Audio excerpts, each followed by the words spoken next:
जय श्री हरि विष्णु। आप सभी का स्वागत है। फाल्गुन मास के प्रथम गुरुवार पर हम आपके लिए बृहस्पतिवार व्रत कथा लेकर आए हैं। अगर आपको धार्मिक कथा कहानियों में पूर्ण आस्था हो तो अपना समर्थन अवश्य दें। वार का दिन यानी बृहस्पतिवार का दिन भगवान श्री बृहस्पति देव को समर्पित होता है। इस दिन संपूर्ण श्रद्धा भाव से पूजा अर्चना करने से सभी मनोवांछित फलों की प्राप्ति होती है। अब हम आपको श्री बृहस्पति देव की बृहस्पतिवार व्रत कथा सुनाएंगे। जय बृहस्पति देव, जय श्री हरि विष्णु। भारतवर्ष में एक प्रतापी और दानी राजा राज करता था। वह नित्य गरीबों और ब्राह्मणों की सहायता करता था। यह बात उसकी रानी को अच्छी नहीं लगती थी। वह ना ही गरीबों को दान देती थी और ना ही भगवान का पूजन करती थी और राजा को भी दान देने से मना किया करती थी। एक दिन राजा शिकार के लिए शिकारी करने के लिए वन को गए थे तो रानी महल में अकेली थी। उसी समय बृहस्पति साधु का वेश धारण करके राजा के महल में पधारे और भिक्षा के लिए गए। भिक्षा मांगी, तब रानी ने भिक्षा देने से इनकार किया और कहा, हे साधु महाराज, मैं तो दान पुण्य करने से तंग आ गई हूँ। मेरा पति सारा धन लुटाते रहते हैं, यह मुझे अच्छा नहीं लगता। मेरी इच्छा है कि हमारा धन नष्ट हो जाए, फिर ना रहेगा बांस और ना बजेगी बांसुरी। अगर ये धन ही नहीं रहेगा तो फिर वे दान पुण्य कैसे करेंगे। रानी के ऐसे वचनों को सुनकर साधु महाराज ने कहा, हे देवी, तुम तो बड़ी विचित्र हो।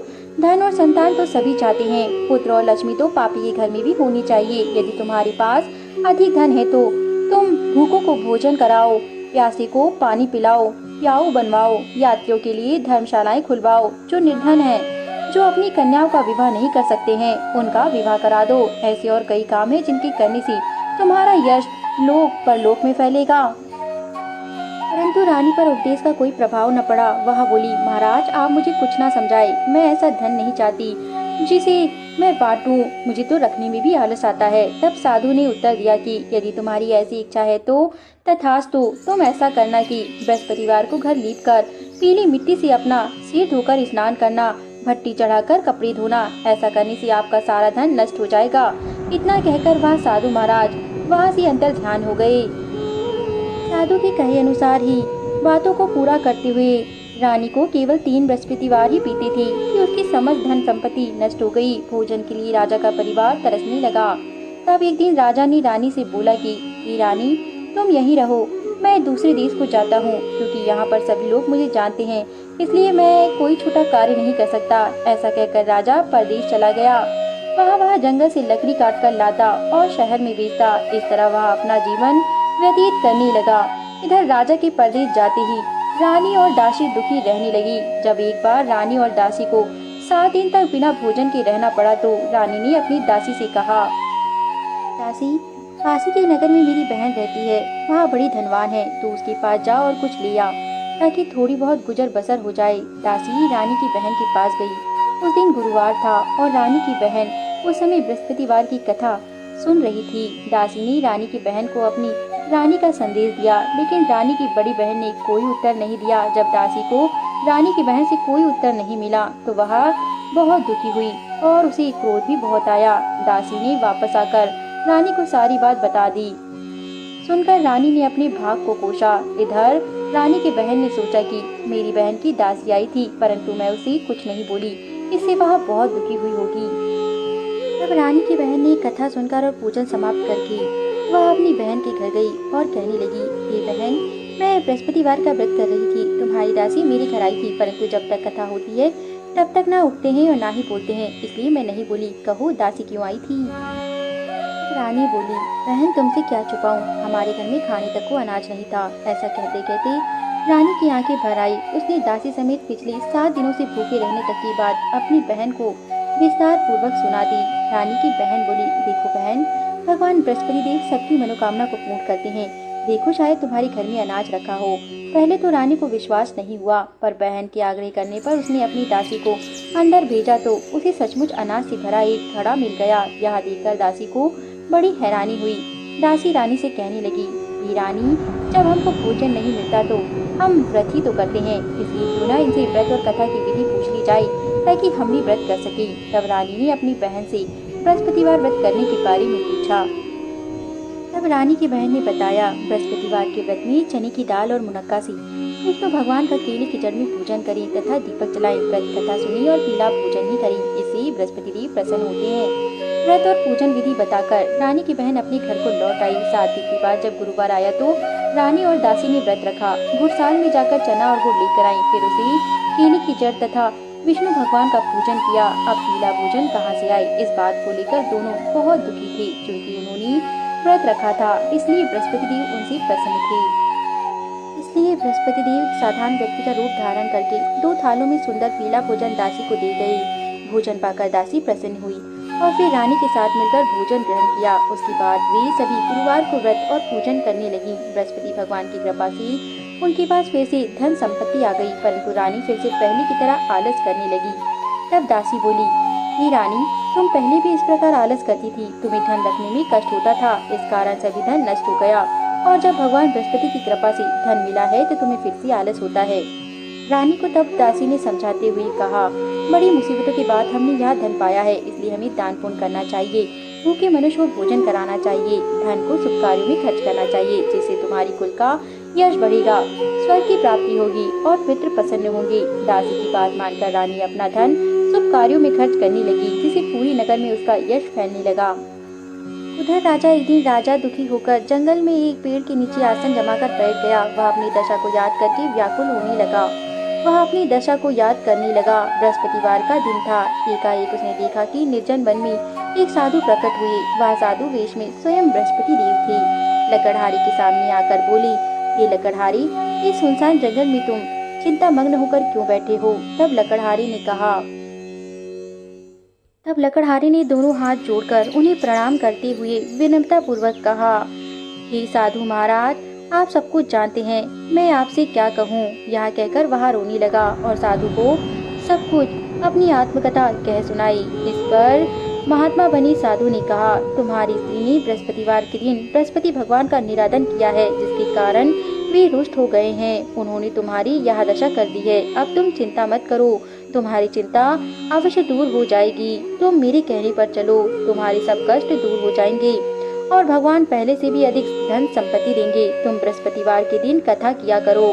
2 पैसे की चने मुनक्का लाकर उसका प्रसाद बनाओ और शुद्ध जल से लोटे में शक्कर मिलाकर अमृत तैयार करो। कथा के पश्चात अपने सारे परिवार और सुनने वाले प्रेमियों में अमृत व प्रसाद बांटकर आप भी ग्रहण करो। ऐसा करने से भगवान तुम्हारी सब मनोकामनाएं पूरी करेंगे। साधु महात्मा के ऐसे वचन को सुनकर लकड़हारा बोला, हे प्रभु, मुझे लकड़ी बेचकर इतना पैसा नहीं मिलता जिसे भोजन के उपरांत कुछ बचा सकूं। मैंने रात्रि में अपनी स्त्री को व्याकुल देखा है। मेरे पास कुछ भी ऐसा साधन नहीं जिससे मैं उसकी खबर मंगा सकूं। तब साधु महात्मा ने कहा, हे लकड़हारी, तुम किसी बात की चिंता मत करो। बृहस्पति के दिन तुम रोजाना की तरह लकड़ियां लेकर शहर जाओ। तुमको रोज ही दुगना धन प्राप्त होगा, जिसे तुम भली भांति भोजन कर लोगे तथा बृहस्पति देव की पूजा का सामान भी ला सकते हो। इतना कहकर साधु महात्मा अंतर ध्यान हो गए।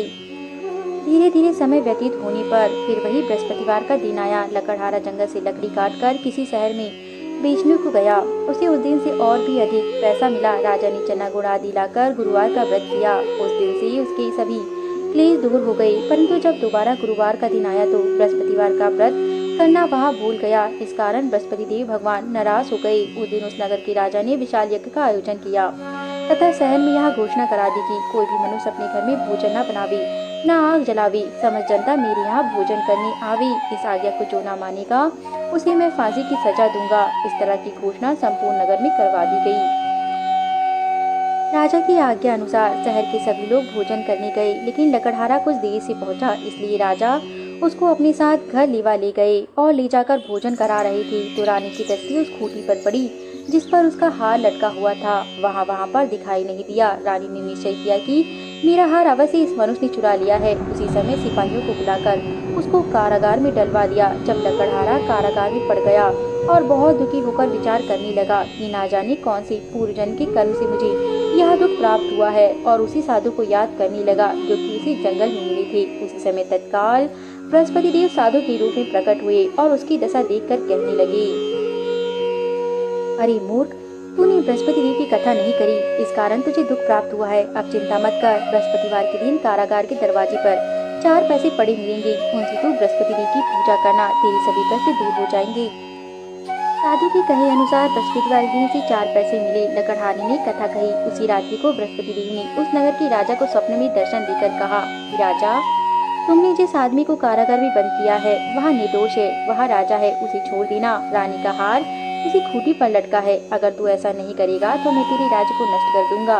इस तरह रात्रि के स्वप्न को देखकर राजा प्रातःकाल उठा और खूंटी पर हार देकर लकड़हारे को बुलाकर क्षमा मांगी तथा लकड़हारे को योग सुंदर वस्त्र आभूषण देकर विदा कर दिया। बृहस्पति देव की आज्ञा अनुसार लकड़हारा अपने नगर को चल दिया। इस प्रकार जब राजा अपने नगर के निकट पहुंचा तो उसे बड़ा आश्चर्य हुआ। नगर में पहले से अधिक बाग, तालाब, कुएं तथा बहुत सी धर्मशालाएं, मंदिर आदि बन गए हैं। राजा ने पूछा, यह किसका बाग है, धर्मशाला है? तब नगर के सब लोग कहने लगे, यह सब रानी और बंदी के हैं। तो राजा को आश्चर्य हुआ और गुस्सा भी आया। जब रानी ने यह खबर सुनी कि राजा आ रहे हैं तो उन्होंने दासी से कहा, हे दासी, देख राजा हमको कितनी बुरी हालत में छोड़ गए थे, हमारी ऐसी हालत देखकर बाहर लौट न जावे, इसलिए तू दरवाजे पर खड़ी हो जा। रानी की आज्ञा अनुसार दासी दरवाजे पर खड़ी हो गई। राजा आए तो उन्हें अपने साथ लेबा लाई। तब राजा ने क्रोध करके अपनी रानी से पूछा कि यह धन कैसे प्राप्त हुआ। तब उन्होंने कहा, हमें यह सब धन बृहस्पति देव के इस व्रत के प्रभाव से प्राप्त हुआ है। राजा ने निश्चय किया कि 7 रोज बाद तो सभी बृहस्पति देव का पूजन करते हैं, परंतु मैं प्रतिदिन दिन में 3 बार कहानी करूंगा तथा रोज व्रत किया करूंगा। अब हर समय राजा के दुपट्टे में चने की दाल बंधी रहती। दिन में 3 बार वह कहानी कहता। एक रोज राजा ने विचार किया कि चलो अपनी बहन के यहाँ से हो आवे। इस तरह निश्चय कर राजा घोड़े पर सवार हो अपनी बहन के यहाँ को चलने के लिए निकला। मार्ग में उसने देखा कि कुछ आदमी एक मुर्दे को लिए जा रहे हैं। तब राजा ने उन्हें रोककर कहा, अरे भाइयों, मेरी बृहस्पतिवार की कथा सुन लो। वे बोले, लो, हमारा आदमी मर गया है, इसको अपनी कथा की पड़ी है। परंतु कुछ आदमी बोले, अच्छा कहो, हम तुम्हारी कथा अवश्य सुनेंगे। राजा ने दान निकाली। जब कथा आदि हुई तभी मुर्दा हिलने लगा और जब कथा समाप्त हो गई तो राम राम करके मनुष्य उठ खड़ा हुआ। आगे मार्ग में उसे एक किसान खेत में हल चलाता मिला। राजा ने उसे देखा और उसे बोला, अरे भैया, तुम मेरी बृहस्पतिवार की कथा सुन लो। किसान बोला, जब तक मैं तेरी कथा सुनूंगा तब तक 4 हैया जोत लूंगा, जा अपनी कथा किसी और को सुनाना। इस तरह राजा आगे की ओर जाने लगा। राजा के हटते ही बैल पछाड़ खाकर गिर गए तथा किसान के पेट में जोरदार दर्द होने लगा। उस समय उसकी माँ रोटी लेकर आई। अपनी बेटी के ऐसे हाल को देखकर उसने अपनी पुत्र से सब हाल पूछा। तब बेटी ने सभी हाल कह दिया तो बुढ़िया दौड़ी दौड़ी उस घुड़सवार के पास गई और उसे बोली कि मैं तेरी कथा सुनूंगी, तो अपनी कथा मेरे खेत पर चलकर ही कहना। राजा ने बुढ़िया के खेत पर जाकर कथा कही, जिसके सुनते ही वह बैल उठ खड़े हुए तथा किसान के पेट का दर्द भी बंद हो गया। राजा अपनी बहन के घर पहुंचा। बहन ने भाई की खूब आवभगत की। दूसरी रोज प्रातःकाल राजा जागा तो वह देखने लगा सब लोग भोजन कर रहे हैं। राजा ने अपनी बहन से कहा, ऐसा कोई मनुष्य जिसने भोजन नहीं किया हो जो मेरी बृहस्पतिवार की कथा सुन ले। तब बहन बोली, हे भैया, यह देश ऐसा ही है, ये पहले यहाँ लोग भोजन करते हैं, बाद में अनिकार करते हैं। अगर कोई पड़ोस में हो तो मैं देख आती हूँ। तब वह ऐसा कहकर देखने को चली गई, परंतु उसे कोई ऐसा व्यक्ति नहीं मिला जिसने भोजन न किया हो। अतः वह एक कुम्हार के घर गई जिसका लड़का बीमार था। उसे मालूम हुआ कि उनके यहाँ 3 रोज से किसी ने भोजन नहीं किया। रानी ने अपने भाई की कथा सुनने के लिए कुम्हार से कहा। वह तैयार हो गया। राजा ने जाकर बृहस्पतिवार की कथा कही, जिसको सुनकर उसका लड़का ठीक हो गया। अब तो राजा की प्रशंसा चारों ओर होने लगी। एक रोज राजा ने अपनी बहन से कहा कि हे बहन, हम अपने घर को जाएंगे, तुम भी तैयार हो जाओ। राजा की बहन ने अपनी सास से कहा। सास ने कहा, चली जा, परंतु अपने लड़कों को मत लेकर जाना, क्योंकि तेरे भाई की कोई औलाद नहीं है। तब बहन ने अपने भाई से कहा, हे भैया, मैं तो चलूंगी पर कोई बालक नहीं जाएगा। राजा बोला, जब कोई बालक नहीं जाएगा तब तुम ही जाकर क्या करोगी। बड़े दुखी मन से राजा अपने नगर को लौट आया। राजा ने अपनी रानी से कहा, हम निर्वंशी हैं, हमारा मुँह देखने का धर्म नहीं और कुछ कार्य भी नहीं। तब रानी बोली, हे प्रभु, बृहस्पति देव हमें सब कुछ दिया है, वह हमें औलाद भी अवश्य देंगी। उसी रात को बृहस्पति देव ने राजा से स्वप्न में दर्शन देकर कहा, हे राजा, उठ, सभी सोच त्याग दे, तेरी रानी गर्भ से है। राजा को यह बात सुनकर अति प्रसन्नता हुई। 9वें महीने में रानी के गर्भ से एक सुंदर पुत्र पैदा हुआ। तब राजा बोला, हे रानी, स्त्री बिना भोजन के रह सकती है पर बिना कहीं नहीं रह सकती। जब मेरी बहन आवी तो मुझसे कुछ मत कहना। रानी ने सुनकर हाँ कर दिया। जब राजा की बहन ने यह शुभ समाचार सुना तो वह बहुत खुश हुई तथा बधाई लेकर अपने भाई के यहाँ आई। तभी रानी ने कहा, घोड़ा चढ़कर नहीं आई, गधा चढ़ी आई। राजा की बहन बोली, भाभी मैं इस प्रकार न कहती तो तुम्हें औलाद कैसे मिलती। बृहस्पति देव ऐसे ही हैं, जैसी जिसकी मनोकामना होती है मन में सभी को पूर्ण करते हैं। जो श्रद्धाभाव पूर्वक बृहस्पतिवार का व्रत करता है, कथा पढ़ता है अथवा सुनाता है, दूसरों को सुनाता है, बृहस्पति देव उसकी सभी मनोकामनाओं को पूर्ण कर देते हैं। जय बृहस्पति देव। जय बृहस्पति देव। बृहस्पतिवार की कथा। प्राचीन काल में एक ब्राह्मण रहता था। वह बहुत निर्धन था, उसकी कोई संतान नहीं थी। उसकी स्त्री बहुत मलिनता के साथ रहती थी। वह स्नान न करती, किसी देवता का पूजा न करती थी। इससे ब्राह्मण देवता बड़े दुखी रहते थे। वे बहुत कुछ कहते किंतु उसका कुछ परिणाम न निकलता। भगवान की कृपा से ब्राह्मण की स्त्री की यहाँ एक कन्या रत्न पैदा हुआ। कन्या बड़ी होने पर तथा स्नान करके श्री हरि विष्णु का जप करती व बृहस्पतिवार का व्रत करने लगी। अपने पूजन पाठ को समाप्त करके वह कन्या विद्यालय जाती तो अपनी मुट्ठी में चों भर के ले जाती और पाठशाला के मार्ग में डालती जाती। और जब कन्या पाठशाला से घर के मार्ग से आती तब ये जो स्वर्गीय हो जाती। उस समय वह उनको बीनकर घर को ले आती। एक दिन वह बालिका सूप में उस सोने के जौ को फटक कर साफ कर रही थी तो उसकी माता सिंह ने कहा, हे बेटी, सोने के जौ के लिए तो सूप भी सोने का ही होना चाहिए। तब दूसरे दिन बृहस्पतिवार था। इस कन्या ने व्रत रखा और बृहस्पति देव से प्रार्थना करके कहा, मैंने आपकी पूजा सच्ची मन से की हो तो मेरे लिए सोने का सूप दे दो। बृहस्पति देव ने उस कन्या की प्रार्थना स्वीकार कर ली। रोजाने की तरह वह कन्या जौ फैलाती हुई जाने लगी। जब लौटकर जौ बीन रही थी तो बृहस्पति देव की कृपा से सोने का सूप उसे मिला। उसे वह घर लेकर आई और उसमें जौ साफ करने लगी, परंतु उसकी माँ का वही रवैया रहा।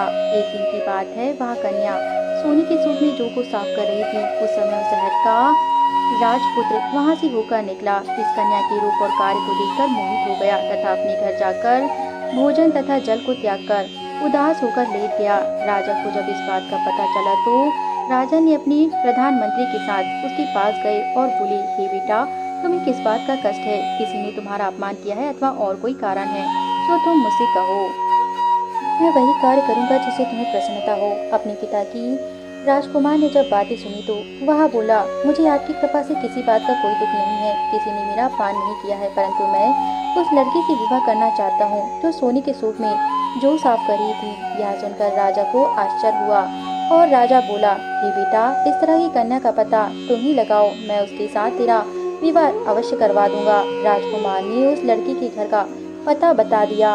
तब मंत्री उस लड़की के घर को गए और ब्राह्मण देवता को सभी हाल कह बताया।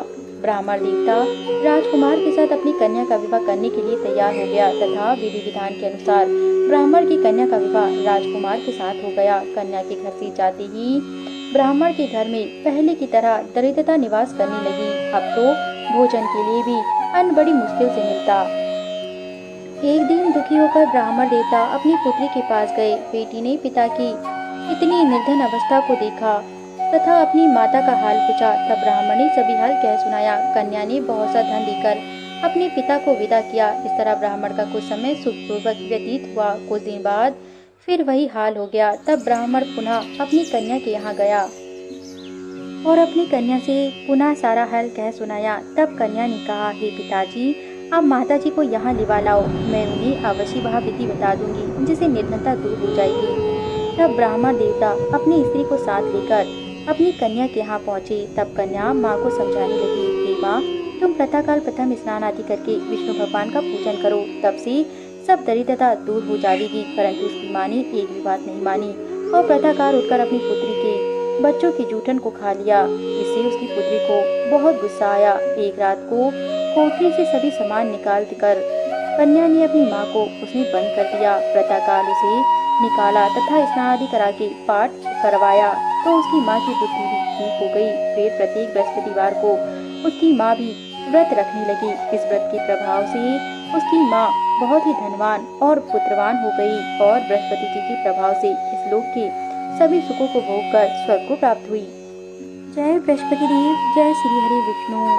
हमारे द्वारा प्रस्तुत की गई धार्मिक कथा कहानियाँ अगर आपको पसंद आती हो तो हमारे YouTube चैनल को जरूर सब्सक्राइब करिए ताकि हम ऐसे ही उच्च कोटि की कथाएं लाते रहें। धन्यवाद।